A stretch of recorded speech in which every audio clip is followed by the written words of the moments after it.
The paintbrush moved across canvas with practice strokes at 3:35 p.m.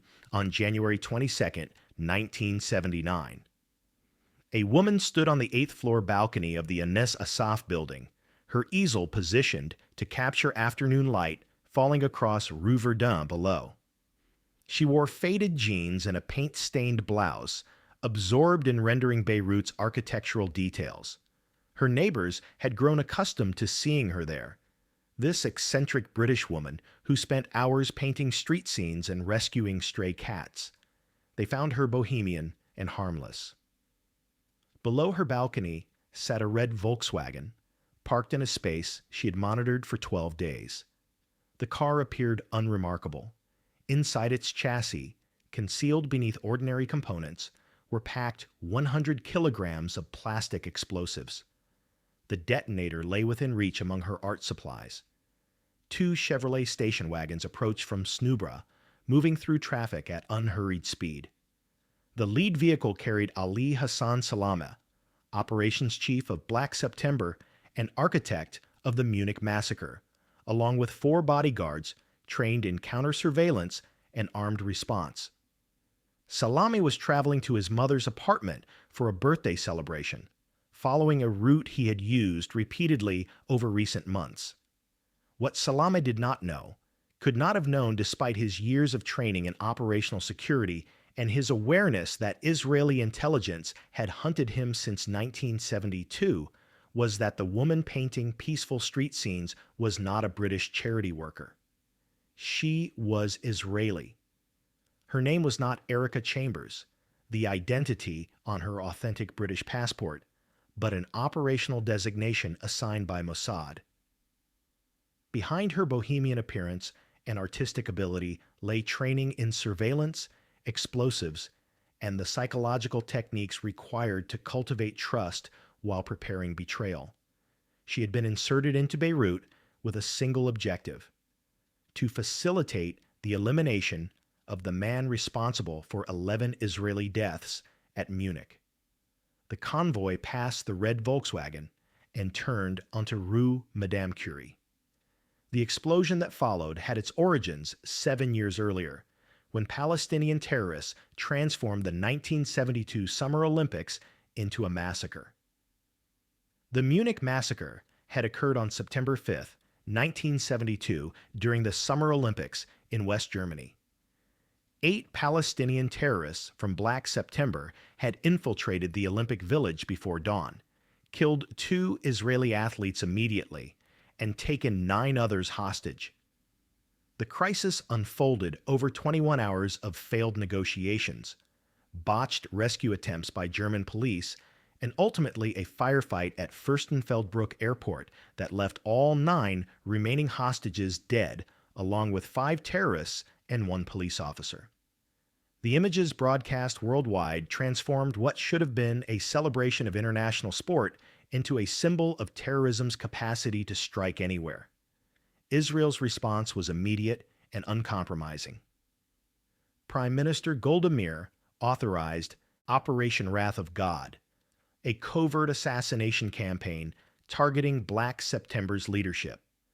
Mossad would hunt down those responsible for Munich and eliminate them, regardless of where they hid or how long it took. The operation would demonstrate that attacking Israeli civilians carried consequences that transcended borders, diplomatic norms, and the passage of time. No safe haven would protect those who murdered Israelis. No amount of security would prevent Mossad from reaching its targets. The message was existential. Strike at Israel, and you will be found. You will be judged, and you will die. Mossad assembled hit teams composed of operatives trained in surveillance and assassination, using forged passports from Western nations. They tracked targets through networks of informants and intercepted communications. Within months, the campaign began producing results. Palestinian representatives were killed in Rome, Paris, Athens. In April 1973, Israeli commandos landed on the Beirut shore after midnight and killed 3 senior PLO leaders in their apartments within 30 minutes, returning to Israeli waters before Lebanese authorities could respond. The campaign's momentum shattered in Lillehammer, Norway on July 21, 1973. Mossad agents, believing they had located Salome, shot and killed Ahmed Bouchiki, a Moroccan waiter with no connection to Palestinian terrorism, in front of his pregnant wife. Norwegian police arrested 6 operatives. 5 were convicted of murder, receiving sentences ranging from 1 year to 5.5 years. The scandal exposed Operation Wrath of God publicly and forced Mossad to temporarily suspend active operations. Despite Lillehammer's catastrophic failure, the broader campaign achieved significant strategic objectives. Black September's leadership was decimated, its operational capabilities disrupted. But the man at the top of Mossad's target list remained alive, protected by bodyguards, CIA contacts, and the chaos of Lebanon's civil war. The man at the top of Mossad's target list was Ali Hassan Salama. Born in 1940 in Kula, a village near Jaffa, he had grown up during the British Mandate and the 1948 Arab-Israeli War that created the Palestinian refugee crisis. His father, Hassan Salama, had been a prominent Arab military commander, killed fighting Israeli forces in 1948. Young Ali inherited both his father's legacy and his hatred of Israel, growing up in refugee camps where poverty and humiliation became daily realities. By his 20s, he had joined Fatah, rising quickly through its ranks due to intelligence, charisma, and operational competence. Salame became head of Force 17, Arafat's elite security unit, and simultaneously served as Black September's chief of operations. He planned and coordinated the Munich operation personally, selecting the terrorists, arranging their training, providing weapons and funding, and maintaining communication throughout the crisis. But Salame did not behave like a man, behaved like being hunted. He flaunted his wealth, drove expensive sports cars, and maintained a lifestyle that attracted attention rather than avoiding it. His nickname, the Red Prince, underlined his popularity among young Palestinian men. In 1978, he married Georgina Risk, Miss Universe, 1971, and spent his honeymoon in Hawaii before visiting Disneyland. His apparent invulnerability stemmed from multiple layers of protection. Force 17 bodyguards trained in counter-surveillance accompanied him constantly. He moved frequently between Beirut, Damascus, and European capitals. And most significantly, he enjoyed CIA protection as a back channel to the PLO. Mossad had tracked Salame since the late 1960s, but Munich made his elimination an imperative. They knew he maintained multiple residences and employed sophisticated security. They knew the CIA relationship complicated operations, and they knew that eliminating him would require patience, precision, and operatives willing to spend months building the necessary access. 5 previous assassination attempts had failed. The 6th would require an entirely different approach. Erica Chambers was selected for the Salame operation in 1978, 6 years after Mossad recruited her from Hebrew University. Born in 1948 in the United Kingdom to Marcus Chambers, a racing car engineer, and Lona, a Czech Jewish actress whose family had been killed in the Holocaust, she had grown up with British cultural identity and profound awareness of Jewish persecution. Her background created exactly the duality Mossad valued: authentic British credentials that would withstand scrutiny, combined with personal motivation to serve Israel's security interests. She had studied at the University of Southampton before moving to Australia, then to Israel. When Mossad recruiters approached her in 1973, they recognized operational advantages few candidates possessed. She carried a British passport that aroused minimal suspicion in Arab countries. Her Christian-sounding name allowed her to travel using authentic documents rather than forged papers. And she spoke fluent English with the accent of someone actually raised in Britain. Her training emphasized skills required for long-term penetration operations.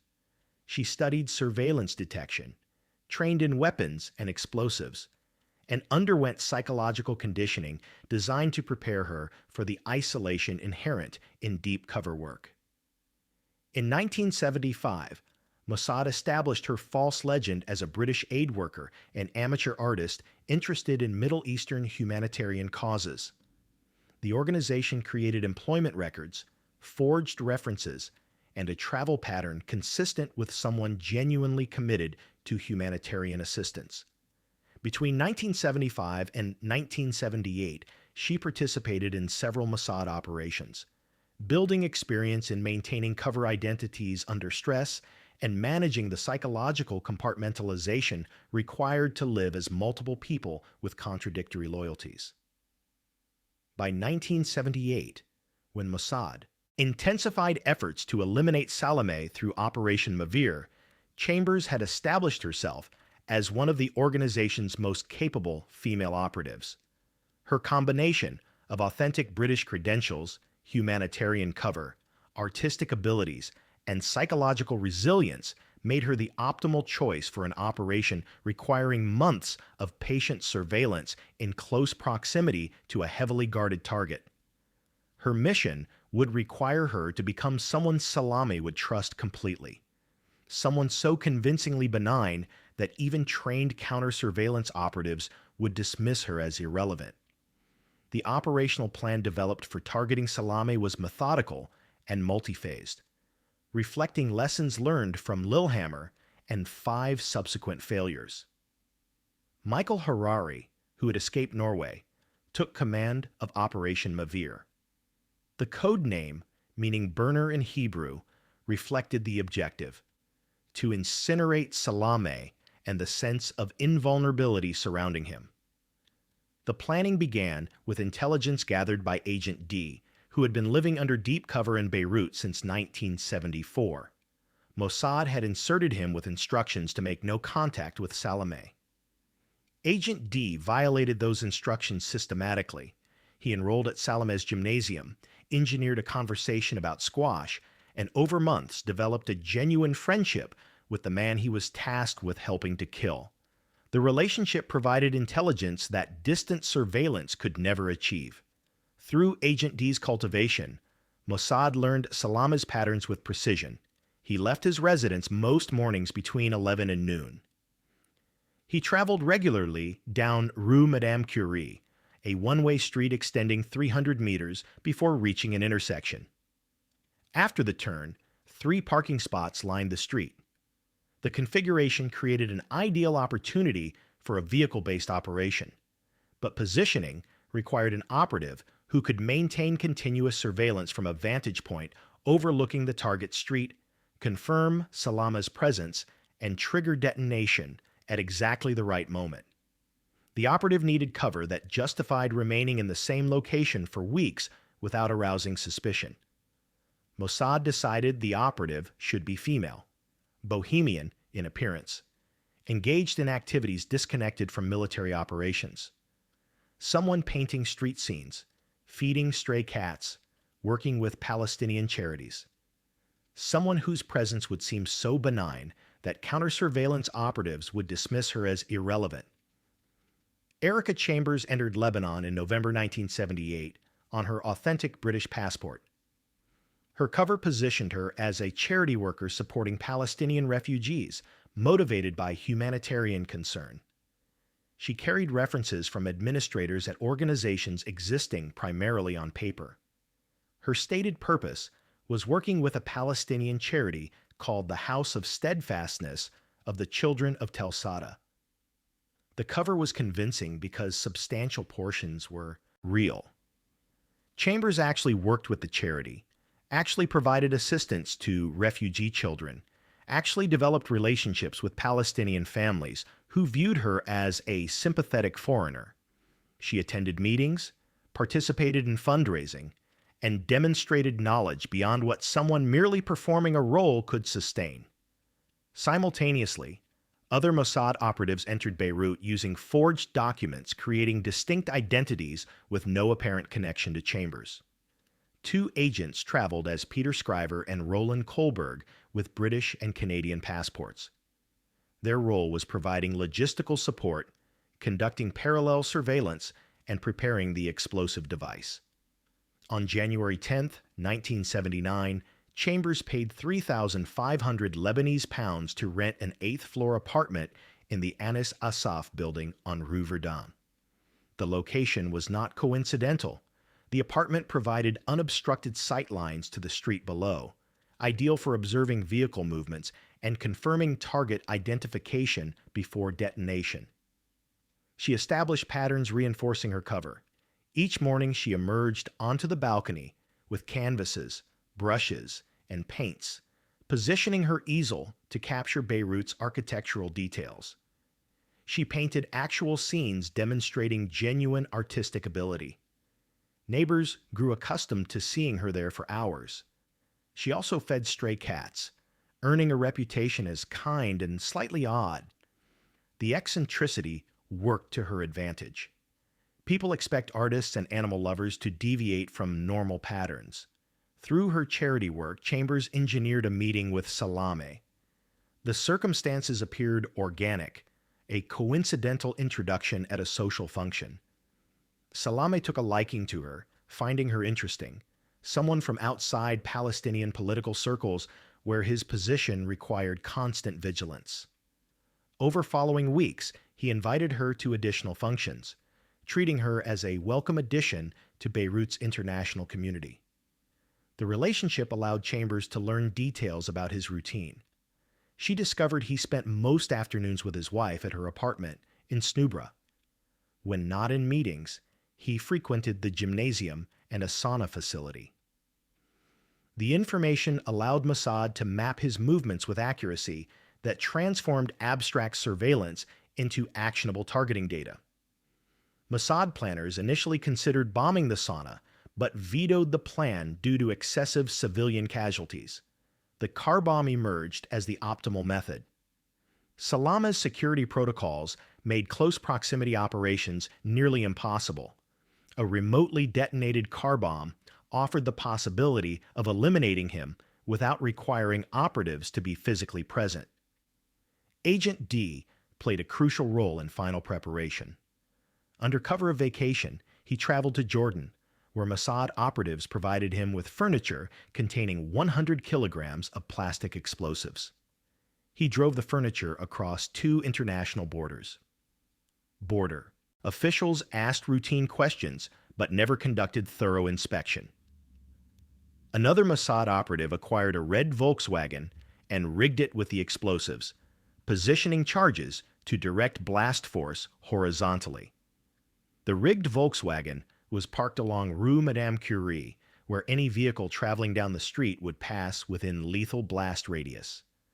The red color was distinctive enough that Chambers could easily identify it from her 8th-floor vantage point. Chambers was provided with a remote detonator small enough to conceal among her painting supplies. Mossad coordinated communications, allowing Chambers to signal Michael Harari, positioned aboard an Israeli Navy missile boat off Beirut's coast, from where he could observe the operation and coordinate extraction. By mid-January 1979, every element was positioned. The artist on the balcony had established her presence as normal. The bomb sat in the car below. The target followed his routine, unaware that Israeli intelligence had mapped his movements with precision, eliminating the uncertainty that had doomed previous attempts.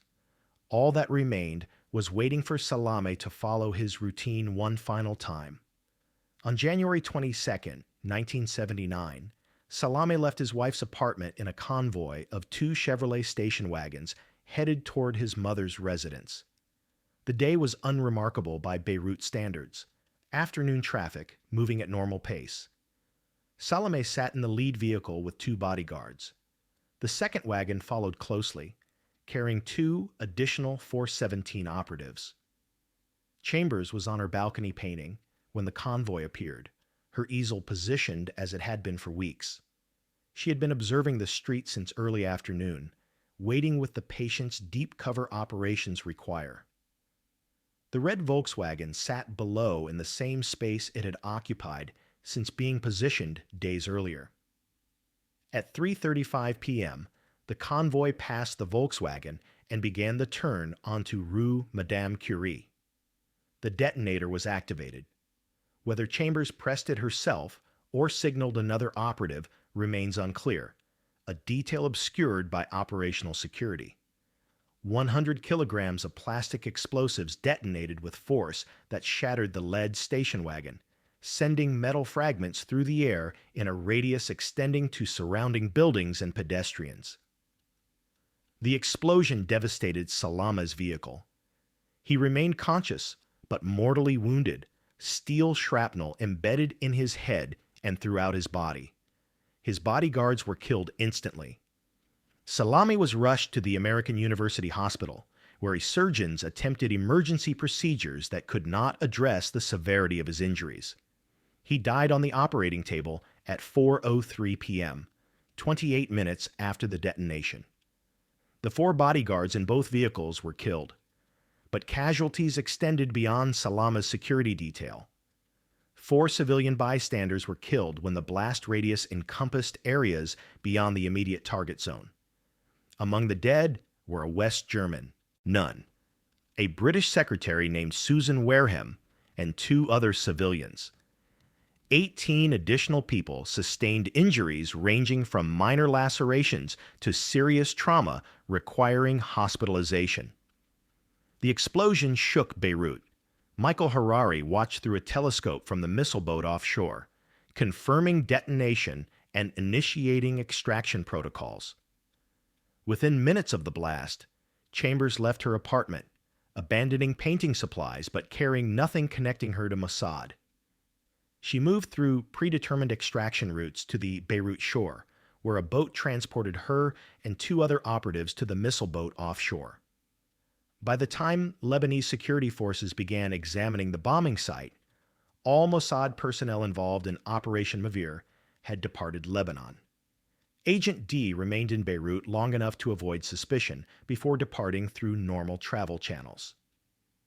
The approximately 14 operatives dispersed according to protocols, preventing investigators from mapping the network.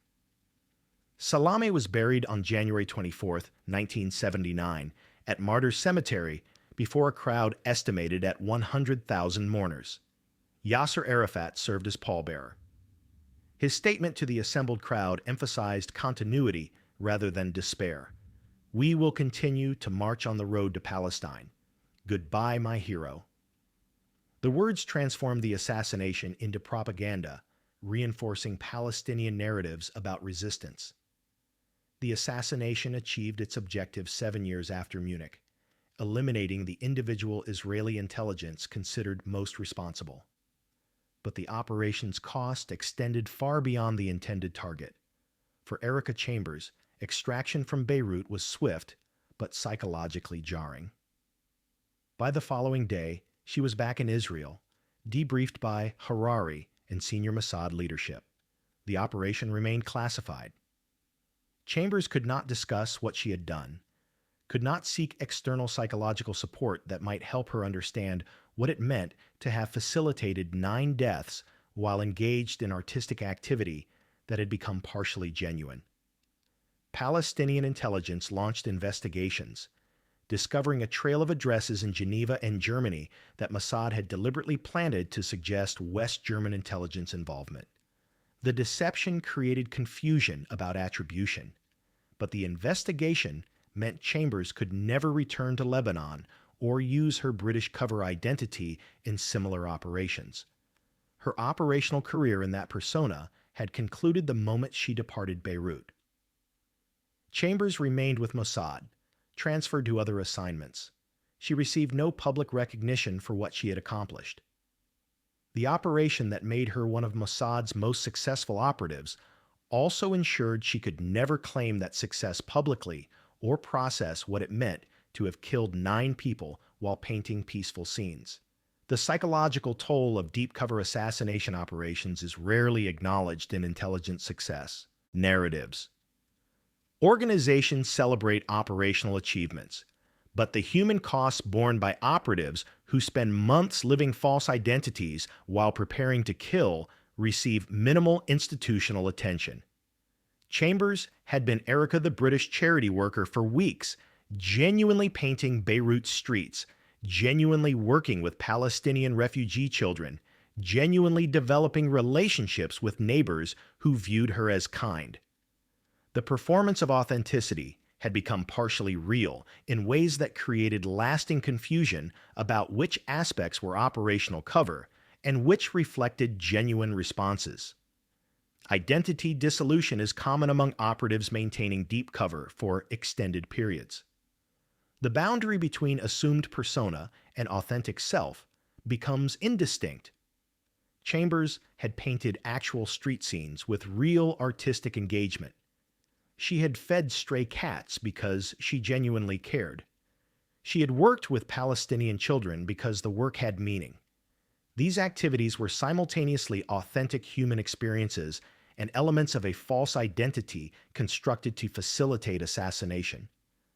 The moral weight she carried was substantial. She had killed 9 people. Not merely facilitated their deaths through abstract intelligence gathering, but directly caused them by activating explosives she knew would devastate everyone within the blast radius. Salami was the intended target. The 4 bodyguards were combatants, but the 4 civilians had no connection to Munich, no involvement in Palestinian terrorism. They had been standing near a car packed with explosives positioned by Israeli intelligence. Chambers had been creating art when she triggered their deaths. The painting on her easel depicted Beirut's buildings in afternoon light. The fact that she was engaged in genuine artistic creation at the precise moment she activated mass killing created irony too stark to process. How does someone reconcile painting peaceful street scenes with obliterating those same streets seconds later? Her neighbors, who had thought her eccentric but harmless, had been correct about her character and utterly wrong about her purpose.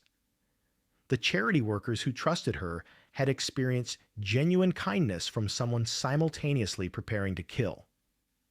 The Palestinian families whose children she assisted had received authentic help from an operative serving the intelligence agency hunting Palestinian militants. Mossad provided minimal psychological support for operatives returning from deep cover assassination operations. The organization excelled at preparation, but offered inadequate resources for reintegration. Chambers received operational debriefing focused on tactical assessment. What had worked well? What might be improved? The questions addressed operational effectiveness rather than psychological damage. She was expected to simply continue with other assignments, accepting that costs were justified by national security imperatives. No formal counseling addressed the identity confusion deep cover creates. No support systems acknowledge that asking operatives to cultivate genuine relationships for purposes of betrayal might cause lasting moral injury. When the operation became public years later, following a 1986 incident involving forged British passports, Chambers' involvement was exposed. British officials met with Israeli ambassadors about misuse of British documents. The Sunday Times ran the story in 1987, naming Erica Chambers. The revelation meant she could never operate under British cover again. It also meant she had to live with being publicly known for killing 9 people. Agent D, who had befriended Salame, described similar psychological conflicts in a 2019 interview. He characterized Salame as simultaneously friend and mortal enemy. Other operatives involved in Operation Wrath of God reported comparable struggles. The pattern suggests that deep cover assassination work creates predictable psychological damage that intelligence organizations inadequately address. Broader questions emerge. Can humans maintain false identities for months without lasting damage? The evidence suggests no. Does cultivating genuine relationships for purposes of betrayal create permanent moral injury? The experiences of operatives like Chambers suggest it does. Are intelligence agencies adequately preparing operatives for these costs? The institutional responses suggest they are not. Chambers had accomplished objectives few operatives could achieve. She gathered intelligence by cultivating relationships in hostile environments. She maintained cover identity under conditions where discovery meant death. She executed an assassination operation with professional excellence. But that excellence required her to become someone else so completely that portions of her original identity were permanently lost. To manipulate relationships in ways that violated fundamental human bonds, and to accept that the artistic expression she genuinely engaged in while waiting to kill would forever be inseparable from the violence she facilitated. The question that haunts Chambers' story is whether targeted assassination campaigns serve strategic purposes justifying their human costs. Israeli intelligence maintains that targeted killings demonstrate consequences for attacking Israeli civilians, disrupt organizational structures by removing experienced leaders, and create deterrent effects. The evidence supporting these claims is mixed. Salameh's death did disrupt Black September's operational capabilities. Palestinian militant groups became more cautious. The message that Israel possessed long memory and global reach was received. But critics argue that assassination campaigns radicalize populations, creating martyrs whose deaths inspire more violence. Salameh's funeral drew 100,000 mourners, transforming a military operation into political spectacle. Each killing generates new grievances that motivate new recruits. Did eliminating Salameh 7 years after Munich prevent specific future attacks? The counterfactual cannot be definitively answered. Black September's operational capabilities were already declining by 1979. Was the operation primarily about strategic disruption or symbolic vengeance? The 7-year pursuit suggests motivations beyond immediate security threats.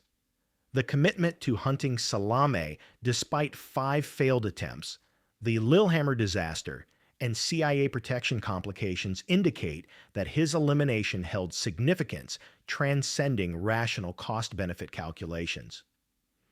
The Lillehammer precedent demonstrates that even sophisticated intelligence services make catastrophic errors. Ahmed Bouchiki was killed because Mossad operatives misidentified him. If Mossad can kill the wrong person, how many other mistakes occur in targeted killing campaigns? International law questions complicate moral assessments. Extrajudicial killing on foreign soil violates sovereignty, conducting executions without trials or due process. Israel acted as judge, jury, and executioner. Does national security emergency suspend normal legal constraints? Who decides which individuals can be killed without trial? The civilian casualties in the Beirut bombing undermine claims that targeted killings can be conducted with precision, minimizing collateral damage. 4 innocent people died because Mossad chose a method that could not distinguish between the intended target and bystanders. Did killing Salameh justify killing the West German nun, the British secretary, and 2 other civilians?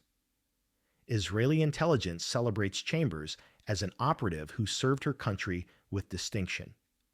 Critics view her as someone who exploited human relationships for state purposes and killed civilians in an operation violating international law.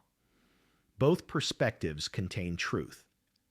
Intelligence work exists in moral ambiguity where actions cannot be categorized as purely right or wrong.